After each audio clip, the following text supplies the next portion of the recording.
காவிரி மேலாண்மை வாரியம் அமைக்க மத்திய அரசு மறுத்துள்ள நிலையில் பிரதமர் அலுவலகத்தை நோக்கி அதிமுக எம்பிக்கள் பேரணியாக சென்றனர். இது குறித்த கூடுதல் தகவல்களை நமது செய்தியாளர் மதியழகனிடம் கேட்கலாம்.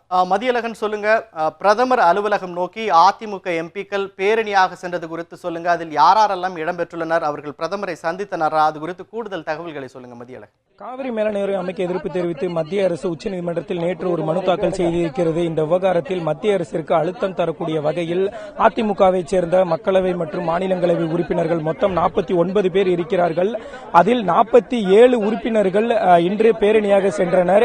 அதில் 7 பேர் மட்டுமே பிரதமர் அலுவலகத்துக்குள்ள அனுமதிக்கப்பட்டார்கள். அதில் அதிமுகவினுடைய மக்களவையினுடைய துணை சபாநாயகர் இருக்கக்கூடிய தம்பிதுரை, நவநீத கிருஷ்ணன், வைத்தியலிங்கம், SR பாலசுப்ரமணியன் உள்ளிட்ட 7 உறுப்பினர்கள் மட்டுமே உள்ள அனுமதிக்கப்பட்டார்கள். மற்ற 40 பேரும் வெளியிலே காத்திருந்தார்கள். இந்த நிலையில் பிரதமர் தற்பொழுது உள்ளே இல்லை என்றாலும் சந்தித்துவிட்டு உறுப்பினர்கள் அனைவருமே தற்பொழுது வெளியே வந்திருக்கிறார்கள். அவரிடம் கேட்கலாம். மாண்புமிகு தமிழக புரட்சித் தலைவி அம்மா அவர்கள் காவிரி மேலாண்மை ஆணையத்தை அமைக்குமாறு பல்வேறு கால வற்புறுத்தி வருகின்றார்கள். அந்த வற்புறுதியின் காரணமாக உச்சநீதிமன்றத்தில் புரட்சித் தலைவி அம்மா வழக்கு தொடுத்தின் காரணமாக உச்சநீதிமன்றமானது காவிரி மேலாண்மை ஆணையத்தை அமைக்குமாறு உத்தரவிட்டது 30ஆம் தேதி செப்டம்பர் மாதம். அதை அப்பொழுது மத்திய அரசும் அமைப்பதாக வாக்குறுதி தந்தது. அதற்காக அப்பொழுது ஏஜி அவர்கள், அட்டார்னி ஜெனரல் அவர்கள், ரோத்தகி அவர்கள் உச்சநீதிமன்றத்தில் வாக்குறுதி தந்தார்கள். அதன் அடிப்படையில் கடிதங்களும் மாநிலங்களுக்கு அனுப்பப்பட்டது. அதன்படி தமிழகமும் தங்களுடைய பிரதிநிதியை அந்த ஆணையத்தில் அமைப்பதற்காக பெயரும் தந்திருக்கிறது. 4ஆம் தேதிக்குள்ளாக இதை அமைத்து உடனடியாக தீர்வு காண வேண்டும் உச்சநீதிமன்றம் பணித்த உத்தரவை மாற்றி தற்பொழுது மத்திய அரசானது அன்று உச்சநீதிமன்றம் ஏற்றுக்கொண்டதை இப்ப மாறி முரண்பட்ட முறையில் நேற்று ஒரு மனுவை உச்சநீதிமன்றத்தில் தாக்கல் செய்திருக்கிறார்கள் மத்திய அரசு. இது ஒரு ஜனநாயகத்துக்கு எதிரானது, நம்முடைய கூட்டாட்சத்திற்கு எதிரானது. ஆகவே தமிழக மக்கள் வஞ்சிக்கப்படுகிறார்கள். புரட்சித் தலைவி அம்மா அவர்கள் காலம் தொட்டும் பாடுபட்டு வருவது தமிழர்களை காக்க வேண்டும், தமிழ் மக்களுக்கு வேண்டிய உடனடியாக காவிரி நீரை பெற்றுத்தர வேண்டும் என்பதற்கு பாடுபட்டுக் கொண்டிருக்கிறார்கள். அதன் அடிப்படையில் மத்திய அரசானது இப்பொழுது கருத்து புறன்பட்டு செயல்படுவதை நாங்கள் எல்லாம் கண்டிக்கின்றோம். அதன் அடிப்படையில் இப்பொழுது மனுவானது பாரத பிரதமர் தந்திருக்கின்றோம். அதன் அடிப்படையில் என்ன உச்சநீதிமன்றம் ஆணையிட்டதோ அதற்கேற்ப காவிரி மேலாண்மை ஆணையமானது அமைக்கப்பட வேண்டும். அதிலிருந்து எந்த மத்திய அரசு பின்வாங்கக்கூடாது, தமிழர் நலனை காக்க வேண்டும். ஏனென்றால் தமிழ் மக்களும் இந்திய மக்கள் தான், தமிழ்நாடும் இந்தியாவில் தான் இருக்கிறது. ஆகவே சுமூகமான முறையில் மத்திய அரசு என்ன உச்சநீதிமன்றம் ஆணையிட்டதோ அதை ஏற்று என்ன புரட்சித் தலைவி அம்மா அவர்கள் வேண்டுகோள் வைத்திருக்கின்றார்களோ செயல்படுத்த வேண்டும் என்று கோரிக்கை மனுவை அங்கு கொடுத்து வந்திருக்கிறோம். மறுப்பு கிடையாதுங்க. அவங்க ஏதோ மீட்டிங்ல வேற ஏதோ இருக்கிறான்னு சொன்னாங்க. ஆனா இன்னைக்கு ரொம்ப முக்கியமானது. ஏன்னா நேத்து போட்டதுனால இதை நாம் காலம் தாழ்த்த முடியாது. ஆகவே என்ன கருத்தை சொல்ல வேண்டுமோ, என்ன கோரிக்கை வைக்க வேண்டும் என்று புரட்சித் தலைவி அம்மா விரும்புகின்றார்களோ அவர்கள் சொன்ன அடிப்படையில் அவர்கிட்ட ஆணையின்படிதான் நாங்கள் வந்திருக்கிறோம். அவர் செயலாளர் இருக்கிறாங்க, அவங்க செயலாளர் பெற்றுக்கொண்டார்கள். பெற்றுக்கொண்டு விவகாரத்தில் உங்களது கோரிக்கை ஏற்று நடக்கும் நினைக்கிறீங்களா? அப்படி அவர்கள் ஏற்காத பட்சத்தில் மீண்டும் இன்றைய தினம் உச்சநீதிமன்றத்தில் மறுப்பான விஷயங்களை செய்யும் பட்சத்தில் அடுத்த கட்ட முதலமைச்சர்கள் முடிவெடுப்பார்கள். நாங்கள் நாடாளுமன்ற உறுப்பினர் அம்மா என்ன சொன்னால் செய்திருக்கிறோம். மேற்கொண்டு என்ன செய்து அம்மா அவர்களுக்கு தெரியும், அவர்கள் செயல்படுவார்கள்.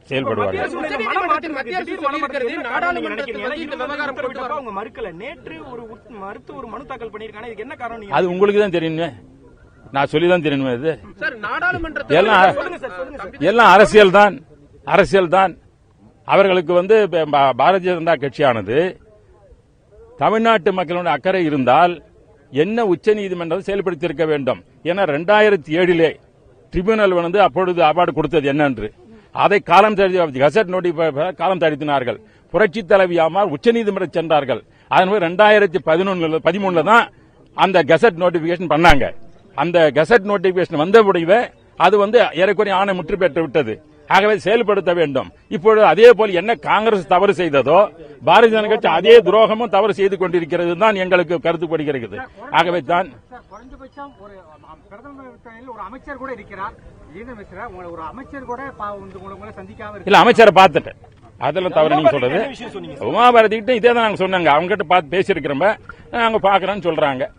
அதான் உமாபாரதியும் பார்த்தாச்சு, அது அமைச்சர் பார்க்கலன்னு ஒரு தவறான கருத்து சொல்லாதீங்க, ஏன்னா தவறான செய்தி போட வேண்டாம். ஏன்னா உமாபாரதி செல்வி உமாபாரதி அவர்களை நான் சந்தித்து வேண்டுகோள் இந்த குறிக்கோளும் கொடுத்திருக்கிறோம். இப்பொழுதும் அவரோட செயலிடம் சென்று மனுவை கொடுக்க இருக்கிறோம். நான் பாக்குறேங்க, இது என்னன்றது நான் பிரைம் மினிஸ்டர் கிட்ட பேசி முடிவெடுக்கிறேன்னு சொன்னாங்க. மத்திய அரசு சொல்லி இருப்பது நாடாளுமன்றத்தால் மட்டும்தான் இந்த மாதிரியான வாரியங்களை அமைக்க இப்படி நீங்க சொல்றது கேளுங்க. இப்ப இல்ல போலாவரம் ப்ராஜெக்ட் வருது, நாடாளுமன்றத்தில் பாஸ் பண்ணாங்க. கிருஷ்ணால வந்து பண்ணிருக்காங்க, நாடாளுமன்றத்தில் பாஸ் பண்ணாங்க. கங்கா நாடாளுமன்றத்தில் பாஸ் பண்ணாங்க. என்னைக்கு வந்து ட்ரிபியூனல் வந்து ஒரு கான்ஸ்டிடியூஷனல் பாடி வந்து இந்த மாதிரி கொடுத்துடுச்சோ அதற்கு பிறகு அப்பீலே கிடையாது. அப்ப கெசட் நோட்டிபிகேஷன் போடும்போது 2000 நாடாளுமன்ற ஒப்புதல் வாங்கி விட்டாங்க இவங்க காவிரி இதுக்கு. ட்ரிபியூனல் கொடுத்த அவார்டை வந்து சுப்ரீம் கோர்ட் சொல்லி தான் அன்னைக்கு மாட்டாங்க. அன்னைக்கு சுப்ரீம் கோர்ட்டுக்கு மதிச்சாங்க, அன்னைக்கு செய்தார்கள் இதே மத்திய அரசு. இப்பொழுது என்ன செஞ்சிருக்காங்க, 30ஆம் தேதி செப்டம்பர் மாதம் நாங்க செய்வதாக சொன்னோம். அன்னைக்கு தெரியல, நாடாளுமன்ற ரோத்திக்கு அன்னைக்கு தெரியல, இன்னைக்கு தான் தெரியுது அவருக்கு. அதனாலதான் இது ஒரு அரசியல் செய்கிறார்கள். அரசியல் செய்வது நியாயம் அல்ல. இந்தியா என்பது ஒன்று, தமிழர்களும் இந்தியர்கள் தான், அதை தான் புரிந்து கொள்ள வேண்டும். இதற்கு மேல் நம்ம சொல்வதற்கு இல்லை. ஆகவே தமிழர்கள் நலனானது எங்களுக்கு உரிமை இருக்கிறது. ஒன்றே ஒன்று சொல்கிறேன், சொல்றாங்க கர்நாடகம் சொல்றது என்ன சொல்றாங்க, காவிரி அங்கிருந்து தண்ணி வருதுன்னு சொல்றாங்க. நான் சொல்றேன், கர்நாடகத்தில் வந்து காவிரி தண்ணீர் வந்துடுறதில் உற்பத்தி ஆகுவதில்லை. மேகம் வந்து வானத்து கொட்டும் பொழுதுதான் அங்க தண்ணீர் வருகிறது.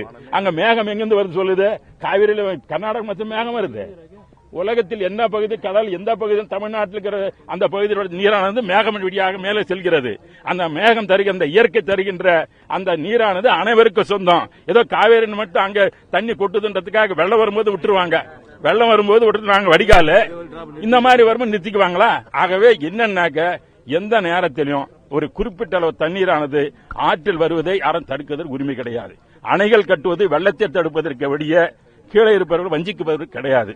ஆகவே தான் சொல்கின்றோம், இந்த அணை கட்டு வைத்துக் கொண்டு நாங்கள் வந்து எங்களுக்கு நீர் இல்லைன்னு சொல்வது தவறான முன்னுதாரணம். இது ஏற்றுக்கொள்ள முடியாது.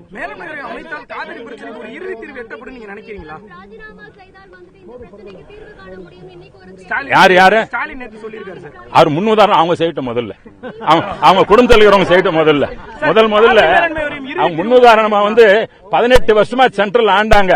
திமுக வந்து 18 வருஷம் சென்ட்ரல் ஆண்டாங்க. அன்னைக்கு காவிரி விஷயத்தில் இன்னைக்குதான் காவிரி விஷயம் தெரியுது அவங்களுக்கு. இந்த காவிரி விஷய காரணம் கருணாநிதி அவர்கள் தான் நாடே அறிந்தது ஒன்று. முன்னாள் முதலமைச்சர் கருணாநிதி அவர்கள் தான் 1974 இந்த தமிழ்நாட்டை காட்டி கொடுத்தவர் கருணாநிதி அவர்கள். ஆகவே அவங்களுக்கு அருகதையே கிடையாது பேசுவதற்கு.